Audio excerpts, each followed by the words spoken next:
When the president case of obstructive jaundice, myself Dr. Sanjay from Mysore, Mission Hospital, doing the research. My patient, hello? Yeah, 37-year-old gentleman is a tailor by occupation, is a resident of Mysore. His chief complaints are endless discoloration of eyes from last 3 months. And the present illness, a patient relatives noticed endless discoloration of eyes 3 months back, and which is progressive in nature, and also high colored urine since 3 months, and along with the loss of appetite and loss of weight, which is not quantified since 2 to 3 months. And also complaining of hot and pale colored stool since 1 month and generalized weakness since 20 days. The negative history, there is no history of any fever, pain abdomen or vomiting or itching, and there is no history of any early satiety or any metastatic symptoms. And the past history is that not a known case of any medical comorbidities or any surgeries in the past, and no history of any blood transfusions in the past. And the personal history is a married, mixed diet, and sleep is normal and appetite is decreased, and bowel habits are complaining of hot and pale stools, and bladder habits are yellowish discoloration of urine, and is a chronic smoker and chronic alcoholic from last 20 years. The family history, there is no history of similar complaints in the past, and cancer-related death in the family. And the drug history, there is no history of any drug intake, but for the similar complaints, he consulted an Ayurvedic doctor in his place, and he noticed a lump in the abdomen and referred to the government hospital of Mysore. To summarize the history, is a 37-year-old gentleman, tailor by occupation, complaining of yellowish discoloration of urine since 3 months, along with that odd and pale colored stools and yellowish discoloration of urine, and loss of appetite and loss of weight with generalized weakness.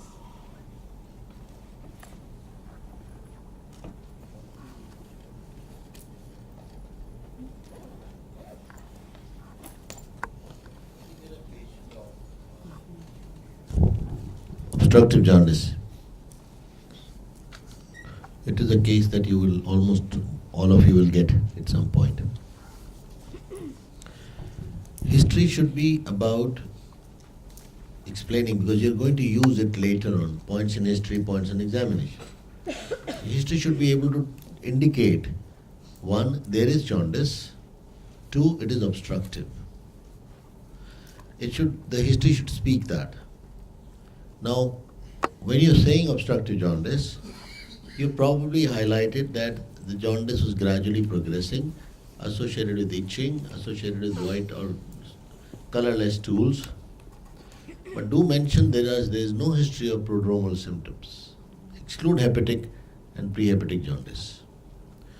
Hepatic jaundice would be associated with prodromal symptoms, jaundice appearing and then disappearing. So therefore you need to mention that. Clear? Now, history of massive transfusions becomes important, because that would indicate prehepatic causes. History of high-risk behavior would take care of any malignancies associated with high-risk behavior. We don't want to get into that. And there are many. IV drug abuse is a very important cause of various hepatitis, and that is how it happens. So basically, history should be able to tell me that this is looking like an obstructive jaundice based on these points. Is that clear? So those points need to be added. Then comes the question of, you have decided in your history it is looking like obstructive jaundice. Is it malignant or benign? Therefore, you have to highlight whether it was a painful jaundice or a painless jaundice, because that is where you are differentiating the two. Painless progressive jaundice with no prodromal symptoms in a patient who has lost weight significantly, lost appetite significantly, and with any abdominal lumps or any features, you are thinking about malignant jaundice. So your history should be able to tell me, answer these questions. If you can answer these questions in history, it is all right. Are you getting my point? These are the stigmas of obstructive jaundice or jaundice in history that you should cover. Okay. On the examination, the patient was examined in a well-lit room after in the consent and exposing from the nipples to the mid-thigh level, and in supine position. Patient looks ill and his general condition is poor. He's a thin built and poorly nourished, and his BMI around 70, and his response is very slow, and his Diagnostic performance score is 70, and the patient is deeply ectric and pedal edema is present. And there is no pallor and generalized lymphadenopathy or supraclavicular lymph nodes on the left side, and the cyanosis, clubbing are the signs of liver failure. The vitals are patient is febrile and pulse is 60 beats per minute, and BP is 110/70 millimeters of mercury in right arm supine position with respiratory rate of 18 breaths per minute. Next, parabdomen. On inspection, there is a fullness noted in the epigastric region and the right hypochondriac region, and all the quadrants of abdomen are moving with respiration equally. And the umbilicus is central and flat, and pigmentation noted over the umbilicus region. There is no visible peristalsis, and the scars and dilated veins over the abdomen, and the hernial orifice and the external genitalia looks normal. And the skin over the fullness is also looks normal, and the epigastric region in the right upper abdominal region. And palpation, there is a hard mass noted in the epigastric region and in the right upper quadrant of the region. There is no local rise of temperature, and it is non-tender. And the irregular shape in the mass is irregular in shape of around 12 to 10 centimeters in the dimensions, in the maximum dimension, and the surface is nodular, and the borders are well defined except the upper border. And the extensions of the swelling, and it is from the right midclavicular region. It's extending towards the left side, 2 centimeters left of the midline in horizontal direction. In the vertically from the zithisternum, caudally up to the 10 centimeters in the midline, and the right midclavicular region is around 6 centimeters vertically. And upper border is not palpable, and the mass is moving craniocaudally with respiration, and there is unable to insulate the finger within the right costal margin. And the mass is intra-abdominal and intraperitoneal region on the leg raising test. In umbilicus and nodular swelling is noted palpable, and which is non-tender. There is no splenomegaly, no other masses felt, and there is no renal angle tenderness. Hernial orifices and the external genitalia looks normal. There is no left supraclavicular lymphadenopathy, and there is no spinal tenderness. In the percussion, liver span is increased from the 15 intercostal space to 10 centimeters below the costal margin in the midline, and 6 centimeters below the right costal 6 centimeters below the right costal margin in the midclavicular line. And there is dullness, dull knot on the percussion over the mass, and there is no shifting dullness. In auscultation, bolsons are present, and there is no bruit. And the parectal examination, there is a pale hard stools are present. There is no growth felt in parectal examination. Respiratory system, there is a decreased air entry on both the sides. There is no added sound. Cardiovascular system is normal, and central nervous system is the patient is conscious, coherent, oriented, but the response is very slow. The clinical impression of painless obstructive jaundice with mass in the right upper quadrant abdomen in the epigastric region. Have the differential diagnosis, so I can come back to the diagnosis. Have the first main diagnosis of hepatoma with portal node involvement, along with that carcinoma of stomach with secondaries in the porta hepatis, and the periampullary carcinoma secondaries in the porta hepatis. So the last one is the cholangiocarcinoma.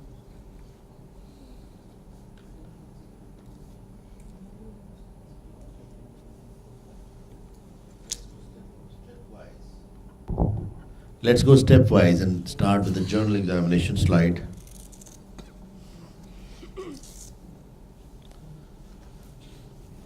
Looks ill, gel condition poor, it's perfectly fine. 3 things are mandatory in all such cases, long cases, ill, very chronically ill patients. Performance status, nutritional status, and hydration status. And don't mince words to say it, just say that way. Performance status, 70 by Karnofsky. Nutritional status, poor. On account of 17 BMI is marginal, and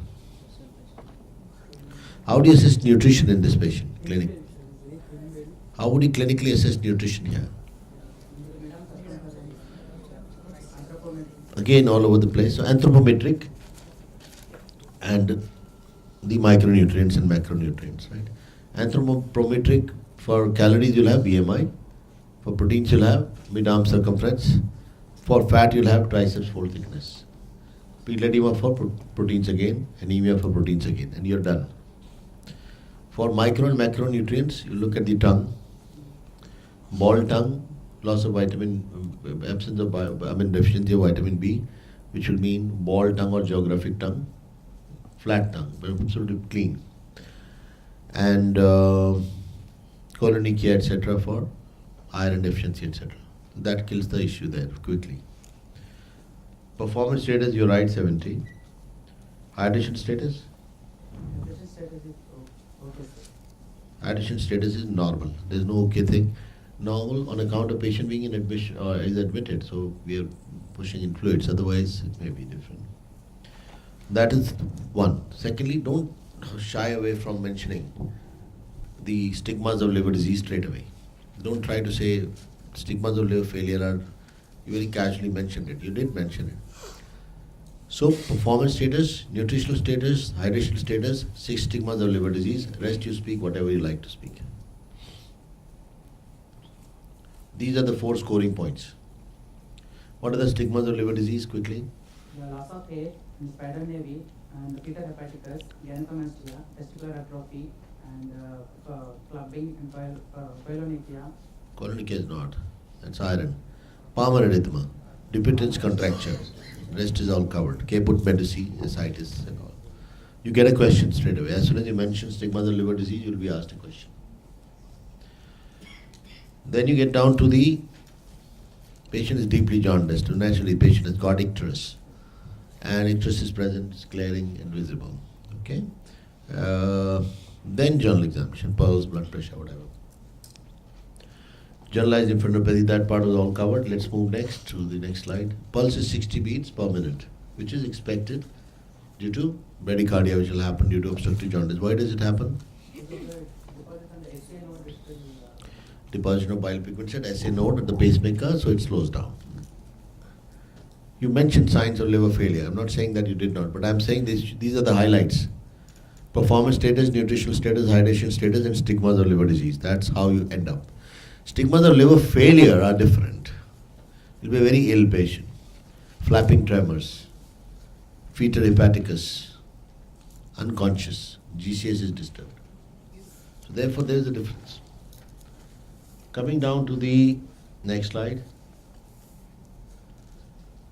When you're describing this inspection, palpation, percussion, when you're doing palpation, I can understand your problem. You finished with the abdomen, then you went to supraclavicular lymph nodes, spine. Don't go now. You finish inspection, palpation, percussion, auscultation of the abdomen first. It's a mistake people make. And if you're looking at liver, this is a liver swelling, mention the liver span, it's mandatory. So how much is the liver span? 8 to 10 centimeters. 8 to 10 centimeters. How did you do it? Just tell us how, take us through the measurement of it. Sorry? How do you ascertain the liver span? From 15 to process space, you have to press down accordingly. And From the 5th intercostal space. from the 15 to process space.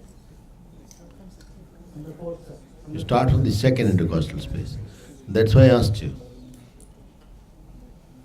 Mid-clavicle line, 2nd intercostal space, you start percussing.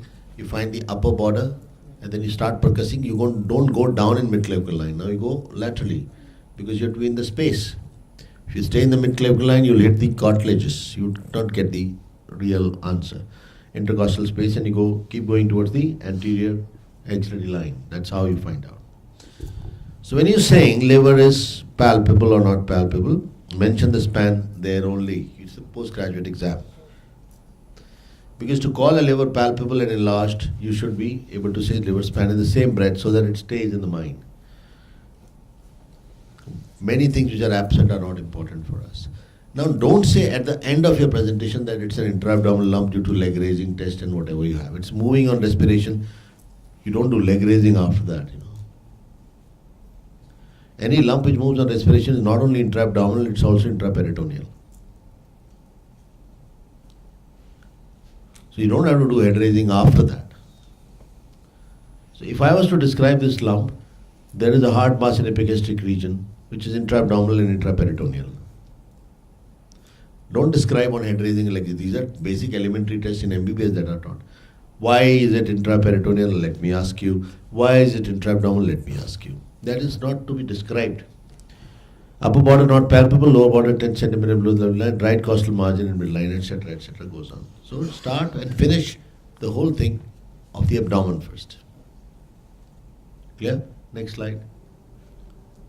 And don't come back to call it, intra-abdominal and intraperitoneal now. When you start with the lump, that is how you start. Is that all right? The rest of the examination was fine, and in the abdomen you have to mention no free fluid. Did you mention that? Yes. They'll ask you how to do it. How did you do it? Patient should be in supine position, start percussing from the epigastric region, Hmm. and after hip and knees flexing position, start percussing from the epigastric region up to the umbilicus level, and then goes toward the laterally, toward the right or the left side. And percuss. Which side will you go here? Right side. Why right side? Because the lump is on epigastric region and right hypochondriac region. Right. And if the lump is on the right side, would you go to the right side? It's not extending below the umbilicus side. No, as a convention, why don't you go left side? What's your problem? Actually, Any problem in going on to the left side? No. You will get the same finding left side or right side. But if there's a lump on the right side, the chances are you may have a lump which is extending. Therefore, as a thumb rule, lump on the right side, go to the left. Lump on the left side, go to the right. Lump in the midline, what do you do?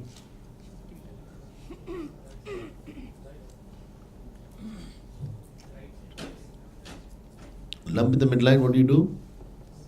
I said for the examiner, we usually examine the patient on the right side, so we will have to approach with the right No, side. but you will find nothing. If there is lump in the midline, how would you test it? So you go from periphery to center, then the approach changes to centripetal approach. That's the basis of understanding. A midline lump, you can't start in the midline now. So you'll start from the periphery. And that is why it's exactly the issue. If there is ascites, you will have to use a different method altogether because it will all be dull. You are getting what I am saying? Then, next, you said no shifting dullness. You would say no free fluids. That means there is fluid thrill. No, sir. Shifting dullness is a method of finding out fluid in the abdomen when it is less. And fluid thrill is also a method of finding out whether there is fluid in the abdomen when it is more. So they by themselves are not the answer. So what would you do? No free fluid. Intra-abdominal lump. Don't describe how you found it. You say you brushed your teeth. Don't talk about Colgate here. How, where, what? That is anybody's question. They can ask you, you may answer. If they don't ask you, they assume that you know it. You should know it. I am sticking to the lump. You mentioned liver span in percussion because you think the division is to be rigid. No. The idea of dividing the examination into inspection, palpation, percussion, auscultation is so that you don't forget any point. And it is in MBBS that you are taught this, not in MS. MS you should be able to tell. There is hepatomegaly. Is there hepatomegaly? Why should I talk of one lump which is in the right hypochondrium where I cannot get above, finger cannot be insinuated, it moves on respiration, it is lying in the midclavicle line, it is occupying most of it. I am talking about liver. So I would have started by saying there is hepatomegaly. I am changing your entire presentation. The moment you say there is hepatomegaly, I have a question. Why do you think it is hepatomegaly? You are going to say the same thing at the end of your this entire jiggery pokery. Now there is hepatomegaly, where the liver is palpable 6 centimeters below the costal margin, while the liver span is how much? Around 10 centimeters. How much is it? Here. Here it is around 14, sir. So the liver is palpable There is hepatomegaly, the liver is 6 centimeters below the costal margin with a liver span of 14 centimeters or whatever centimeter you are saying. What that would do is, it'll kill the issue. Don't waste time. Unless you think it is gallbladder. When you should describe this palpable gallbladder. That is postgraduate exam. Now describe the hepatomegaly. That is more useful. Surface, consistency, extent, liver span. The moment you say it's liver, we know that you can't insinuate your fingers from the costal margin. That is an answer to the question, why is it liver? And what are you doing? You're trying to use that to expand your presentation unnecessarily. Am I right? So there is hepatomegaly. Finished. Now describe the hepatomegaly. I am interested in knowing what kind of hepatomegaly it is. If the surface is nodular, it is hard in consistency, it's a malignant liver which is metastatic. If the surface is smooth but it is a hard liver, I am thinking in terms of primary liver malignancy. And that kills the issue completely. What is the surface like? Surface is nodular, sir. If the surface is nodular, your hepatocellular carcinoma doesn't fit in.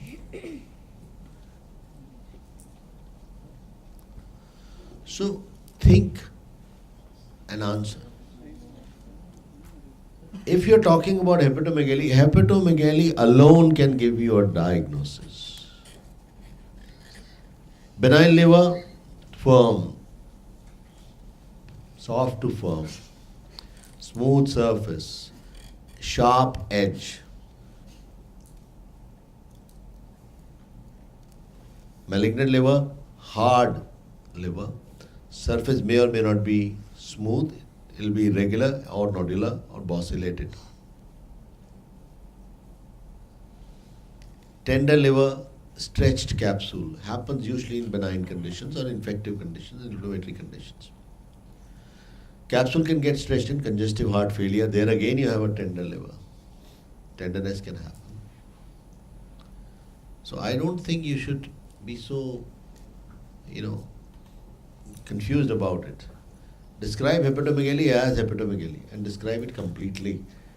Now your liver is 6 centimeters below the costal margin, liver span 14 centimeters, surface is nodular, it's hard in consistency. I have no confusion. It is a metastatic malignant liver. Now my diagnosis becomes much easier.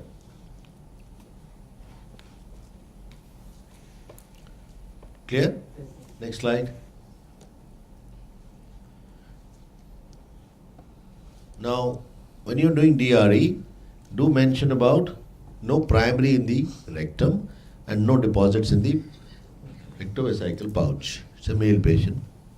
No Bloomer shelf. And when you're finishing the abdomen, mention about the Werkhaus node. Don't call it supraclavicle node because supraclavicle lymph node is a wrong term. People use it, therefore you also use it. Supraclavicle lymph node means posterior triangle lymph node. Supraclavicle fossa is a part of posterior triangle. We are talking about Werkhaus lymph node or Trozier sign. That's a scalene group of lymph node which is lying between the two heads of sternomastoid, which opens independently at the junction of internal jugular vein and subclavian vein. Thoracic duct also opens at the same point, but they are not connected. Now, how does it enlarge? When the opening is blocked, it bulges. So it may not be hard all the time, unless there is permeation and it gets involved. So what would I say if I was you? There is no Werkhaus node palpable. Why? One, it is correct answer. Secondly, I'll invite a question. What is Werkhaus node? Getting my point? One, it is not left supraclavicle node and you're calling it left supraclavicle node, so there's a mistake. But the advantage with that mistake is that all of them make it. So nobody bothers. Many a times left supraclavicle lymphadenopathy happens in oral cavity lesions also because posterior triangle, supraclavicular fossa, basically posterior triangle has below the omohyoid, above the omohyoid and below the spinal accessory, above the spinal accessory. That's how we divide triangles, right? So therefore don't use that term. Call it hepatomegaly. Next. See now I would be interested in the central nervous system. because there can be prehepatic coma appearing and liver changes are happening, so I was listening to it. So I'll pull it up. And I'll discuss CNS here before I discuss CVS and cardiovascular system. Although I'll discuss them all. Next. Now the clinical impression would be not so big. The clinical impression is, now can you change it based on what I've just taught you? It's a 37-year-old gentleman the painless obstructive jaundice with mass in right upper quadrant region and the pediatric region, likely the metastatic liver disease with port hepatitis involvement. Anybody else?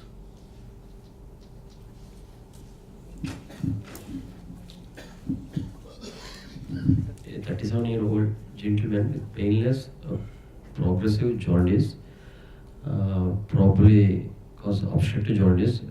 Probable cause may be the metastatic nodes in the involvement of porta-hepatitis cell. Alright, partly correct.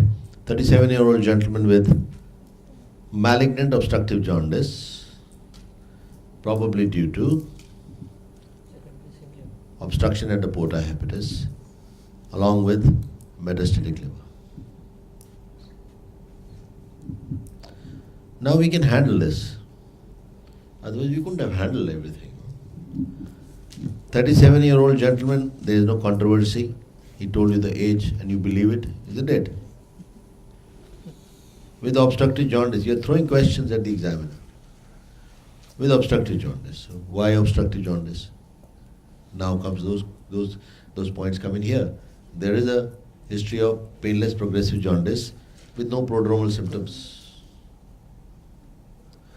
Painful would be stone related. Wherever there is stone, it cries. There are very few silent stones. Stones have to cry. So, painless progressive jaundice, then that makes it obstructive with clay-colored stools or white-colored, with itching, No itching, sir. with no itching. So there is no itching. You'll have to explain, how do you explain absence of itching with such a deep jaundice? Then, on examination, obstructive jaundice, why? What are the features? There's a lump. Something like that. And there is a deep jaundice. I would look for scratch marks if there is itching. That will also contribute.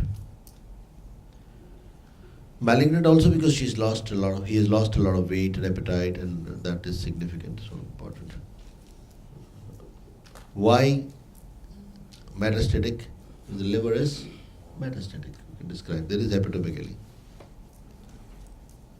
Now, the disease is not hepatomegaly, so I would not waste time there.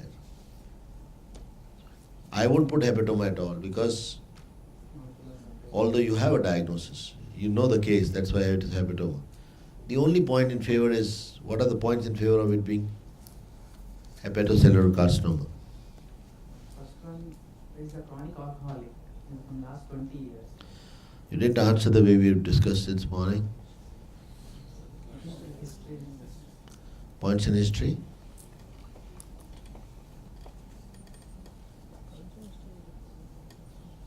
Alcoholic. Next. Alcoholic and it's a 3 months history is there. Short history. Short history. Young man. What else? On examination. Deeply sick and malnourished and mass abdominal. So there is nothing you have. You will say the same thing for the next after differential diagnosis also. Now we are looking at, because there is no palpable gallbladder, so you are confused. There is no palpable gallbladder, so periampullary and head pancreas is out. Periampullary includes head pancreas, but that region is out. You're going higher. So the block is higher. The block is at around porta because gallbladder is not palpable. But it's bilateral involved. Now the liver is only one lobe is involved. Only one level. Only one lobe is involved, that goes in favor of a disease confined to one lobe. But it is metastatic liver. Then it can happen. because your surface is nodular, patient has quick symptoms of, deterioration. The second differential diagnosis you had kept as carcinoma of the stomach. Why? Because an epigastric lump is there, so I thought that with lot of epigastric weight. It is possible. And also, As long as you call it a metastatic liver and discuss the primaries, that's enough. I wanted to teach you, this may turn out to be any case, get an imaging done, everything done, diagnosis can be different. But you approach it as a case of obstructive jaundice with a metastatic liver. I'd like to give a differential diagnosis of the primaries. It can be from the pancreas, it can still be from pancreas. Because if there is porta block, the same thing would happen. But before that, cholangiocarcinoma can be higher. it's unlike this because the age is also 37, the cholangiocarcinoma is elderly patients. Elderly and bilateral, there's a complete liver involvement. It's only one side. And then in that case, the liver is congestive. Smooth surface, tender liver. Both lobes directly, quickly increasing. Nodular liver would go in favor of a metastatic liver. So to look for primaries which are likely. And stomach is a possibility in view of a patient having a epigastric lump. Okay. And the differential diagnosis can go on. And then it can also be hepatocellular carcinoma in a cirrhotic. Then the surface is nodular. But I would not start with that as the first diagnosis unless I know the diagnosis. So what impression I would get is that you already know the diagnosis, therefore you're talking about it, which is a bad impression. Always discuss your case, not the diagnosis. The exam is about discussing the case. So I'll discuss it as a 37-year-old gentleman with obstructive jaundice, probably malignant in nature, with a metastatic liver. The primary could be 1, 2, 3, 4, 5. You could be wrong, right? Why not carcinoma gallbladder? With the carcinoma gallbladder, the gallbladder will pass over the round globular. There's a mass there. You can't say this is not gallbladder mass. Gallbladder mass doesn't feel like gallbladder. What is missing? It doesn't come from the endemic zone, that is correct. There is no history of cholelithiasis, no pain of the kind that biliary colic is missing, which is common. And 3, it's still possible. You should agree. Carcinoma gallbladder with nodes at the porta hepatis can block quickly, or direct infiltration can produce this. But remember, we are talking about a direct metastasis to the liver. We are not talking about a congestive liver which is due to blockade. Periampullary carcinoma is therefore also not a good answer, because periampullary carcinoma with metastasis will produce a congestive liver. A congestive liver is a smooth, tender liver. Congestion of liver can happen due to bile or blood. You get congestive heart failure liver, which is also tender, but it's smooth. Both our lobes are enlarged. And in malignancy, it is due to blockade down, bile. So blood and bile. Both produce stretching of the capsules or tenderness. I thought the metastatic lesions will be more common in the right side, right lobe of the liver. And but if you have the left lobe is involved, so I thought in that was primary hepatocellular carcinoma. Actually, it may well be hepatocellular carcinoma, but you cannot defend it in your discussion. So keep it as a differential diagnosis. I said so. She is an alcoholic, so cirrhosis is a possibility, and they do turn into hepatocellular carcinomas. Then the liver's the surface is not smooth. It is a possibility, and we are going to investigate. So don't worry about it. It is to understand whether you can think. Is that okay? So with that background, you approach it. Don't get obsessed with the diagnosis. If you are clear in your presentation and you can discuss it, you're fine. Nobody is passing here on diagnosis, because you can't know the diagnosis like this. So you will go by explaining what you're thinking. Investigations to confirm the diagnosis first. First I'll get the ultrasound abdomen to look for the liver span and any nodularity in the liver and the intrahepatic biliary radicals and any portal nodal involvement and also gallbladder status and the CVD status. And also look for any free fluid in the abdomen and any other masses. And For by the CCT abdomen. Same here also to look for any nodularity of the liver, and then the involvement of the right lobe of the liver, which is not palpable clinically, and also the lymph node status in the portal region and the abdominal region. And any organ, primary, from where it could have come, can also be found out. You can look at the stomach, colon. These are all sites. Presentation of carcinoma stomach, what are the various modes?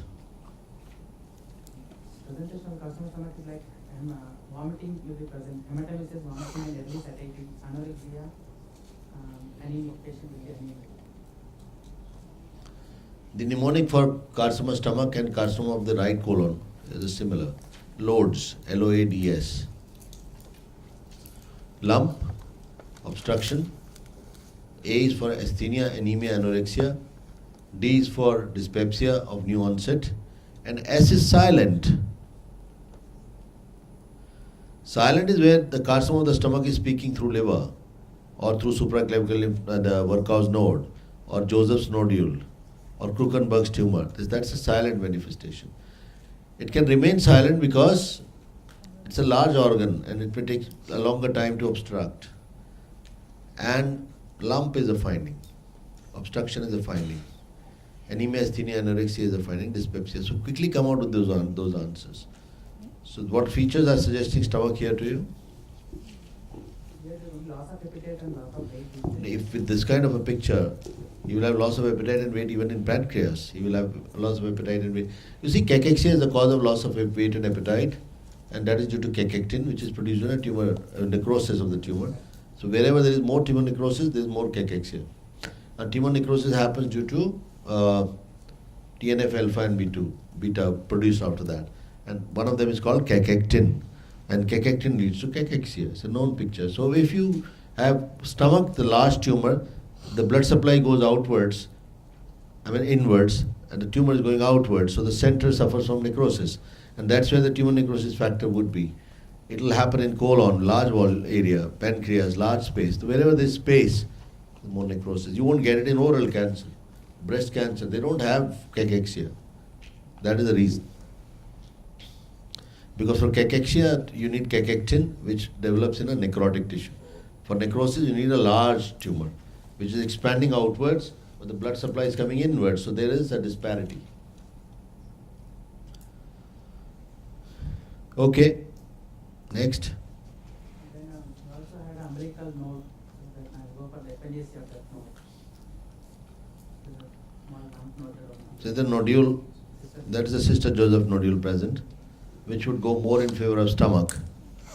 And that's what I was saying. So you should know the presentation of carcinoma of the stomach to be able to understand this, and that can take care of it. So it goes a little higher in your diagnosis rather than the below. Okay, you can do FNAC from there,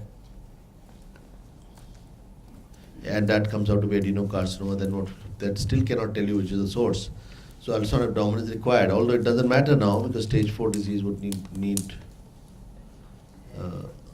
chemotherapy and systemic therapy only. Okay, next. What do you do further? First, the patient is deeply ill. So first we need to relieve the biliary obstruction and to go for any other management of the palliative or the palliative. So again, you'll investigate for confirming the diagnosis which you mentioned to support the diagnosis to stage and treat. You'll confirm by ultrasound you put in, and then you may do a CT. But then for that you need normal kidney functions. So get the kidney function tests done. And with this kind of a jaundice, the hepatorenal shutdown is quite likely. There is a derangement. So if you cannot do it, don't insist on it. And ultrasound alone can give you information. If it is a metastatic liver, you don't want to spend too much energy into causing trauma to the patient. You can do an FNAC or core biopsy from any metastasis, including ascites. If it is present, you can tap it and rule out malignancy, which is metastatic. Management, you're right. You'll palliate now. Palliation would mean palliating for icterus, because jaundice is a symptom. Palliation means relieving the symptoms. And if there is itching due to the jaundice, then you will relieve jaundice to take care of icterus, to take care of itching. So you'll do endoscopic stenting. That's what you're saying? For the itching, No, for this patient, you said you will decompress, no? in endoscopy we can see, the endoscopy is also one of the plan that we can see the any stomach lesions or also any ample of the water, any obstruction of the ample of water level. The obstruction is higher, no? Yes, sir, it is higher. To look for, we can confirm. So endoscopy to get a biopsy of further lesion, carcinoma of the stomach if it is present. Stomach is normal. Now what do you do? And we can go ahead with endoscopic ultrasound, look for any portal node involvement and extra big obstruction. So you don't need a CT all the time. You can do endoscopic ultrasound and endoscopic ultrasound guided FNA also. And you get a diagnosis. What do you do for the jaundice? On this we have to relieve the obstruction. We can go ahead with the PTBD or endoscopic stenting, metallic stenting up to the hilum of the right and left hepatic duct level. Okay. We know the obstruction level. If the obstruction is at higher level, we have to go with the PTB, percutaneous transcatheter drainage. Okay, how would you palliate this patient?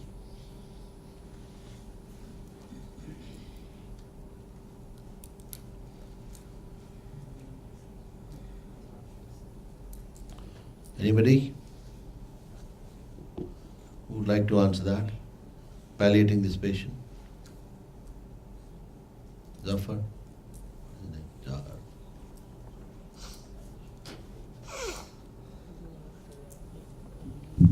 Palliation for pain, palliation for jaundice, and palliation for any gastric outlet obstructions. Pain, jaundice, obstruction. Okay. Sir, palliation for pain, I will do a temporary blockade or permanent blockade of the celiac plexus, sir. Temporary blockade I will do with the long-acting long-lasting bupropion, sir. And permanent blockade I will do with alcohol or phenol, sir. For jaundice, I will do either endoscopic metallic stenting, or if it's not possible, I will do percutaneous transhepatic biliary drainage, sir. Okay. For obstruction, if the patient Karnofsky's performance status is more than 60, I will do a gastrojejunostomy, sir, anterior gastrojejunostomy. Or you can use a stent. Or you can use a stent, sir. So basically, palliation of pain, palliation of jaundice, palliation of the obstruction of the outlet, and if the patient is deeply jaundiced, you need to correct the bleeding disorders. So basically, coagulation, glucose in the glycogen stores in the liver, and infections and preventing hepatorenal shutdown. That's your aim. For all this, you need to decompress to relieve the jaundice. For which, for the higher obstruction, you need PTBD. For lower obstruction, you can do endoscopic stenting. While you're doing endoscopic stenting, you can do stenting for the gastric outlet obstruction, which is not complete. If it is complete, you will have no choice but to do a feeding jejunostomy or do a gastrojejunostomy. And eventually, you will have to plan based on that, when you have a biopsy report, what therapy to offer, chemotherapy or what kind of a chemotherapy, etc. So you should be able to answer palliation based on, basically it's pain first, jaundice next, obstruction third, nutrition fourth. Here there is no obstructive symptoms. Which is fine. So we will just go for pain and relieving the jaundice using endoscopic methods. If it is higher up, PTBD. Sorry? PTBD. But at the same time, you would replace, basically what LFT is sensitive here? Prothrombin time. There are other LFTs, all right, but you'll have to correct the coagulation disorders. So you'll have to replace with vitamin K. You have to replace the glycogen loss by giving glucose, 25% glucose. You have to give prophylactic antibiotics because they're vulnerable for infection, and you have to prevent hepatorenal shutdown, which means you have to hydrate the patient adequately. So that doesn't change with any obstructive jaundice patient. The only thing that changes is if there is obstruction or not, and what mode of decompression you're going to adopt. Rest continues as it was.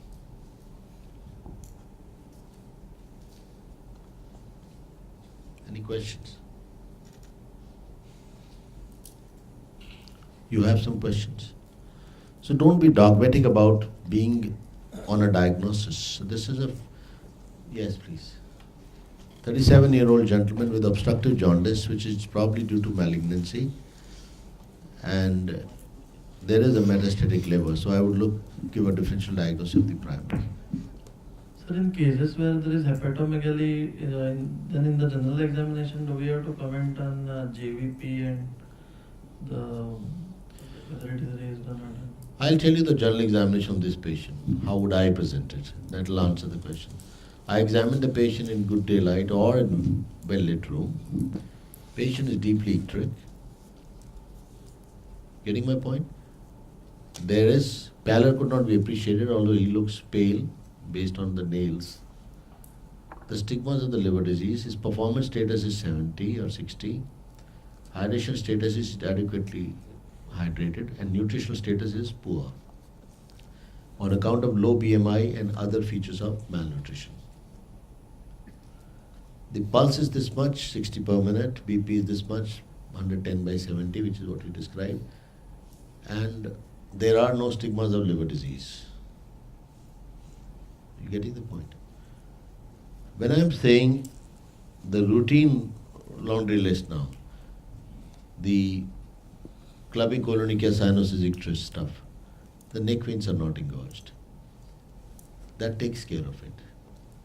Don't go for JVP. We don't use that in the sense that physicians use it. Neck veins are not engorged, which takes care of it, because some bit of hepatojugular reflux would be present in this patient also. If you press on the liver, there would be a pulse. Is that okay? Any other question?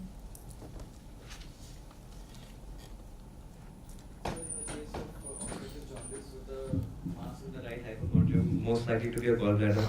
At that time, you can't comment upon the liver span on percussion, right? Yes, but you will have to comment on the gallbladder.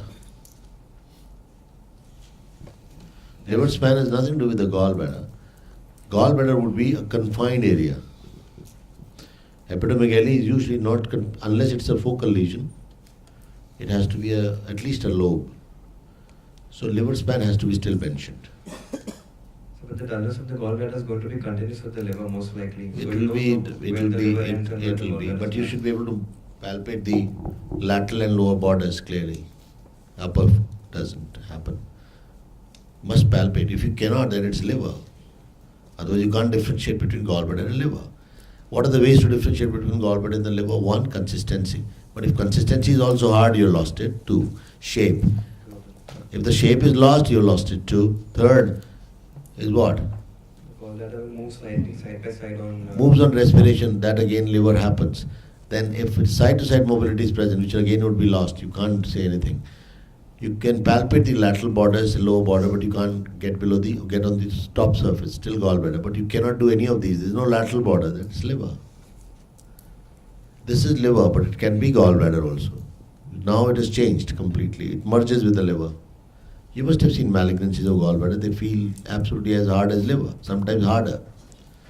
So you have no means of distinguishing them clinically if they are not confined to where they are supposed to be. And don't get hypochondrium wrongly. Hypochondrium is a very tiny space for gallbladder to be retained. Most gallbladders, when they are palpable, they go beyond the right hypochondrium. They are into lumbar region, mostly. They go outwards. You have seen gallbladder is big enough. Hypochondrium is a very tiny area. So whenever you are describing it, say it's a lump in the right hypochondrium extending onto the right lumbar region, and epigastrium and whatever. So keep a differential diagnosis as this being gallbladder itself. Then the picture is different. That's what I was saying. So you have to be very clear that it is liver or just the part of the liver that you are palpating. In isolation, you won't have liver enlargement. Any other, the second question? Yes. In this case, the liver span was described in the midline. The liver span was described in at two Mid-clavicular places, in the line. mid-clavicular line and in the midline separately. So is that required or? The liver span can only be measured by being in the mid-clavicle line and in the intercostal space. So if you're in the mid-clavicle line and if you keep going vertically down, you try it and you'll find that you hit into those cartilage and bony area where the percussion would be dull. So find the intercostal space. As you find the intercostal space, you're already moving laterally, lower down. You can't describe it at two places, it makes no sense. If liver is one, it has to have one span. Like I said, I missed it asking him. He was splitting the hair too much, which can become a complicated scenario. It's not so complicated. First of all, understand we have to find out whether it is actually liver or gallbladder. That in itself is a task. Gallbladder, it never goes in the epigastric. Show me the picture now, I'll take you there.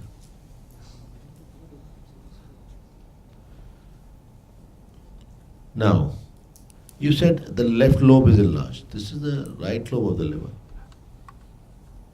Where is the left lobe here? I kept that part for the last. In the epigastric region, it would be- Now, the question is simple. With your cursor, show me where will the left lobe be.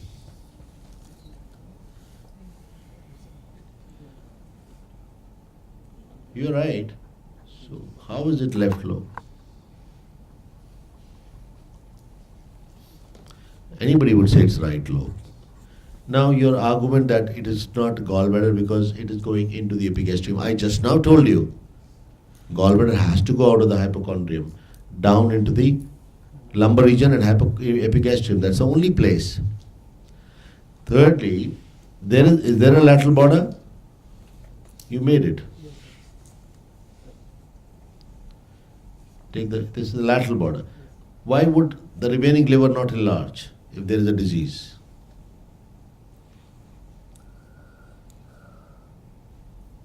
Have you heard of a hepatocellular carcinoma involving segment 5? It involves most of it, no? This is why you need to differentiate it from gallbladder. And if it is nodular, rest of the liver is not palpable, you are confusing. That may not even be metastatic liver. This itself could be a gallbladder mass. Because you could not feel the upper border. It is moving on respiration. He was asking the same question and I'm answering that now. The medial, lateral and lower border are palpable. You can't palpate the lateral border of liver, can you? It will go too far. You say the gallbladder carcinoma, that age is one. I'm not saying it is gallbladder carcinoma. I'm first concerned whether what is this lump. And carcinoma gallbladder can occur at 30, 35, 40. The only thing against carcinoma gallbladder, the things against I told you, is not from endemic zone. 2, there is no history of pain, classical pain of cholelithiasis, but that doesn't mean anything. You cannot call left lobe of the liver is enlarged, and this is not looking like therefore hepatocellular carcinoma. Your surface is nodular, it is hepatomegaly, then better make it hepatomegaly, and then find a differential diagnosis. Any other question? Sir, in this case, sir, patient having hepatomegaly, and we are saying that it's metastatic deposit. So should we go for two-cut or FNAC in this case? Because, sir, if we are not going for any definitive management. You asked a question, so let me answer. Because it's understood. Wherever you palliate, not only here, whenever you palliate, you need to have a diagnosis. And that's what we were discussing.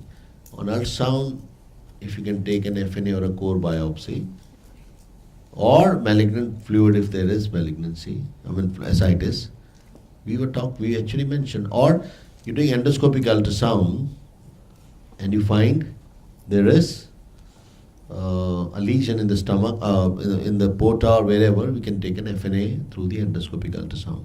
So EUS guided FNA can also do, but we need some diagnosis, so we will have to do it.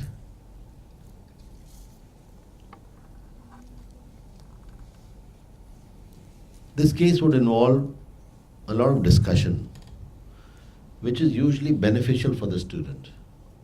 It's very hard to fail somebody in this case, unless you do blunders. Because you will say something. There are too many findings. And when you say something, there is a discussion. And that saves you. Nobody would fail with diagnosis in this. You may or may not make the diagnosis. But use common sense. This is coming from right towards umbilicus. How would it be left lobe? And you should clarify in this case whether you could insinuate the fingers under the left costal margin, which will exclude the left lobe, because there is no involvement there. So there is something in the findings which is not right, because I can actually see the bulge going further. It's a hepatomegaly. There is no lateral limit that you could ascertain. Okay? Can we wind up here? Yes.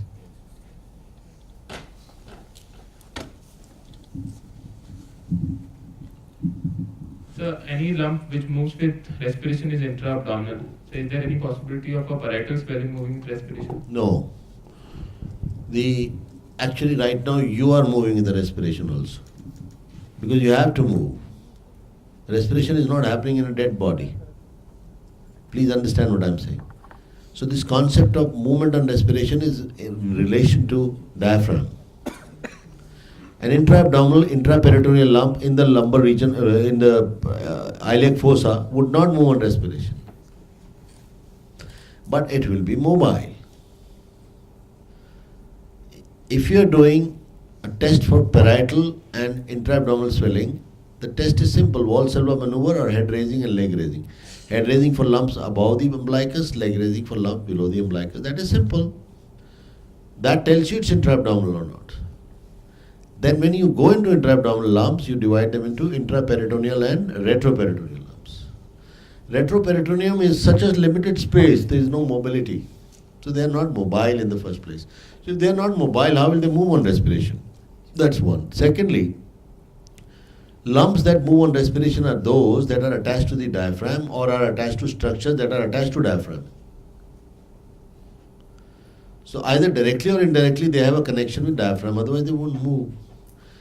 An intraperitoneal lump alone would be difficult to describe based only on one criteria. It will be a mobile lump. You're getting the point? So any lump which moves on respiration, there is no parietal lump which moves on respiration. There is only one retroperitoneal lump that moves on respiration, and that is kidney.